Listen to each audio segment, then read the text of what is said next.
नमस्कार, मैं हूँ आपका दोस्त विजय विद्रोही। आप मुझसे जुड़ चुके हैं, इसके लिए आप सबका तहे दिल से शुक्रिया।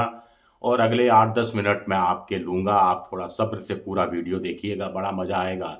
मल्लिकार्जुन खड़गे ने आज प्रधानमंत्री नरेंद्र मोदी को बहुत बड़ी नसीहत दी। उनका कहना था कि मोदी के आस-पास के यानी अमचे-चमचे हैं, वो मोदी को तानाशाही की तरफ ले जा रहे हैं और मोदी भी ऐसा लगता है तानाशाह बनने के लिए तैयार है। दूसरी बात खड़गे ने कही कि मोदी जी ने जो लोकसभा में असत्य का पुलिंदा पेश किया था, उसके लिए उनको देश भर से माफ़ी माँगनी चाहिए। अहमद फराज के एक शेर से उन्होंने नज़्म से बात शुरू की, हम लोग मोहब्बत वाले हैं, तुम खंजर क्यों लहराते हो? जब शहर खंडर बन जाएगा, फिर किस पर संग उठाओगे? संग यानी पत्थर उठाओगे। अपना चेहरा आईने में देखोगे तो डर जाओगे। तो मल्लिकार्जुन खड़गे ने मोदी के किस झूठ का पर्दाफाश आज राज्यसभा में किया, उसका ज़िक्र करेंगे, लेकिन 2-3 बड़ी मनोरंजक घटनाएँ हुई। एक तो प्रधानमंत्री झूठ बोलते हैं, झूठों के सरदार हैं, ऐसा उन्होंने कहा तो सभापति महोदय धनखड़ साहब ने उनको टोकना चाहा, तो खड़गे तुरंत समझ गए, क्या कि मैं समझ गया, झूठ संसदीय शब्द नहीं है, असत्य बोलना चाहिए, तो मैं असत्य बोलते हैं प्रधानमंत्री। लेकिन साथ ही साथ उन्होंने जड़ दिया कि भई हमने झूठ बोला तो आप हमको टोक रहे हैं। लेकिन निर्मला सीतारमण जो जेएनयू से पढ़ी हैं, वो अंग्रेज़ी अच्छा बोलती हैं। अंग्रेज़ी में वो lying, Congress is lying, Congress झूठ बोल रही है। लाइंग का मतलब तो झूठ बोलना है। तब तो आपने उसको टोका नहीं। धनखड़ साहब भी मुस्कुरा कर रह गए, कुछ बोले नहीं। एक और बड़ा मनोरंजक घटना घटी। खड़गे साहब बोल रहे थे और धनखड़ का ध्यान उस समय सत्ता पक्ष की तरफ था, उनका चेहरा सत्ता पक्ष की तरफ था। तो खड़गे ने कहा, मैं आपको से बात कर रहा हूँ और आप मेरी तरफ देख ही नहीं रहे हैं।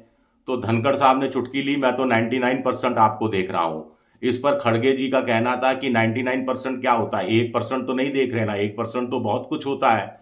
सचिन तेंदुलकर अपने क्रिकेट टेस्ट में 10 बार 99 पर आउट हो गया, लेकिन वो सेंचुरी तो गिनी नहीं गई। तो ये थोड़ा-सा हँसी-मज़ाक का भी प्रसंग चला, लेकिन गंभीर बातें कही मल्लिकार्जुन खड़गे ने। सबसे बड़ी बात उन्होंने कही कि प्रधानमंत्री ने एक तरह से असत्य बोला कि 1947 से 1952 तक देश में जो अंतरिम सरकार थी, वो इलेक्टेड नहीं थी, सेलेक्टेड थी। तो उन्होंने कहा कि वो वाक़ई में इलेक्टेड थी। खड़गे ने कहा उसमें पंडित नेहरू भी थे, सरदार पटेल भी थे और जनसंघ के श्यामा प्रसाद मुखर्जी भी थे। और संविधान सभा का निर्माण भी उसी दौरान हुआ था। तो मोदी जी कम से कम पंडित नेहरू की जितनी आलोचना करें, लेकिन अपने ही नेता श्यामा प्रसाद मुखर्जी की क्रेडिबिलिटी क्यों डाउन करने पर लगे हुए हैं? मोदी जी ने एक बात और कही थी कि 1951 में पहला संविधान बदल दिया गया था। तो खड़गे साहब ने कहा कि संविधान बदला नहीं गया था, संविधान में संशोधन हुआ था और वो संशोधन करना ज़रूरी हो गया था। क्योंकि मद्रास स्टेट ने कोई आरक्षण की व्यवस्था की थी, जिसको सुप्रीम कोर्ट ने टर्न डाउन कर दिया था। तब सरदार पटेल ने 3 जुलाई 1950 को प्रधानमंत्री पंडित नेहरू को खत लिखा देहरादून से और कहा कि अब इसका एकमात्र सॉल्यूशन है कि अध्यादेश लाया जाए, यानी संविधान में संशोधन किया जाए। इसके साथ-साथ सांप्रदायिक दुष्प्रचार भी बहुत तेज़ी से हो रहा था। उस पर भी रोक लगाना चाहते थे सरदार पटेल। श्यामा प्रसाद मुखर्जी भी सांप्रदायिक दुष्प्रचार में शामिल थे, ऐसा कुछ लोगों का आरोप था और पंडित नेहरू तक ये शिकायत पहुंचाई गई थी। तो पंडित नेहरू ने राय मांगी थी सरदार पटेल से और सरदार पटेल ने कहा था कि संविधान में संशोधन होना चाहिए, तो यानी आरक्षण के लिए, एससी एसटी को उनका हक दिलाने के लिए और दूसरी बात है कि सांप्रदायिक दुष्प्रचार पर रोक लगाने के लिए आरक्षण हुआ था। और सरदार पटेल ने भी के साथ-साथ बाबा भीमराव अंबेडकर बाबा साहब ने भी इसका समर्थन किया था। आगे उन्होंने पूरी तरह से अपने भाषण को केंद्रित इसी बात पर रखा कि कैसे लोकसभा में प्रधानमंत्री ने गलत बयानी की या असत्य बोला। उनका ये कहना था कि संविधान अंबेडकर का सम्मान किया गया, राजनाथ सिंह ने कहा कि सम्मान नहीं किया गया। उन्होंने खत का ज़िक्र किया, कागज़ों का ज़िक्र किया, दस्तावेज़ों का ज़िक्र किया। खड़गे साहब ने कि 25 नवंबर 1949 को अंबेडकर को जब ड्राफ्टिंग कमेटी का चेयरमैन बनाया गया था, उसके बाद अंबेडकर ने इस बात का धन्यवाद दिया था और ये कहा था कि कांग्रेस का सहयोग नहीं होता, पंडित नेहरू का सहयोग नहीं होता तो ड्राफ्टिंग कमेटी में इतनी बड़ी तादाद में इतने अच्छे लोग नहीं आ पाते और काम जो समूचा व्यवस्थित ढंग से चला वैसा नहीं चल पाता। संविधान सभा में बहुमत कांग्रेस का था, स्वाभाविक रूप से कांग्रेस का था, लेकिन सभी को बोलने की आज़ादी, अपने तरफ से बात करने का सब कुछ दिया गया। एक और मज़ेदार बात उन्होंने खड़गे साहब ने की कि ये संगम है राज्यसभा। उन्होंने ट्रेजरी बेंचेस यानी सत्ता पक्ष की तरफ इशारा करके कहा, पहली रो तो छोड़ दीजिए, लेकिन दूसरी, तीसरी, चौथी रो में बैठे हैं, वो कल यहाँ थे, इधर थे, अब उधर चले गए, कुछ उधर थे जो इधर आ गए, बीच में जयराम रमेश ने टोका कि कुछ ऊपर चले गए।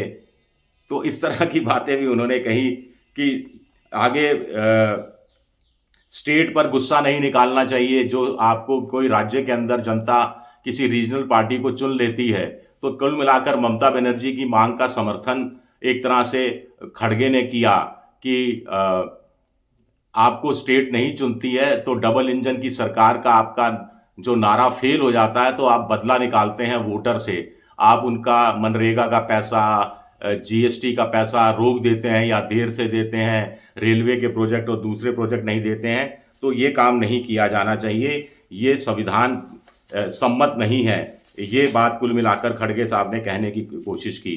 कुल मिलाकर मल्लिकार्जुन खड़गे ने अपने भाषण के केंद्र में नरेंद्र मोदी को रखा और नरेंद्र मोदी ने जो असत्य कहा या आधा सच आधा झूठ कहा, अगर झूठ अगर असंसदीय शब्द है तो क्या इस्तेमाल किया जाए, तो उन्होंने तो कह दिया था बीच में कि झूठों के सरदार हैं, जुमलों के सरदार हैं। 15 लाख रुपए का भी उन्होंने जिक्र कर दिया कि अभी तक लोग इंतजार कर रहे हैं, इस पर भी धनखड़ साहब मुस्कुराते रहे। कुल मिलाकर मल्लिकार्जुन खड़गे ने अपने भाषण में आज बीजेपी जो अपने आप को 30 मार खां समझती है, उसको धोकर रख दिया।